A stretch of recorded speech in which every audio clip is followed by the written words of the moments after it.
প্রিয় মোমেন ভাই ও বোনেরা, আসসালামু আলাইকুম। আশা করি সবাই ভালো আছেন। আজকে আপনাদেরকে নিয়ে আসলাম পবিত্র মদিনা মনোয়ারা।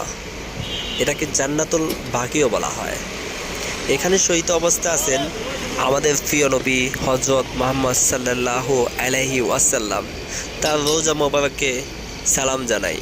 আর যারা উমরাতে আসছেন, হজ করতে আসছেন, তারা তো অবশ্যই দেখছেন তার রোজা মোবারক। এখানে পৃথিবীর বৃহত্তম ছাতাগুলো দেখা যায়, যেই ছাতাগুলো ব্যবহার করা হয় ছায়া প্রদানের জন্য। এখানে মুসল্লিরা শান্তিতে এবং কি ছায়াযুক্ত স্থানে নামাজ পড়ার জন্য এই ছাতাগুলো ব্যবহার করা হয়।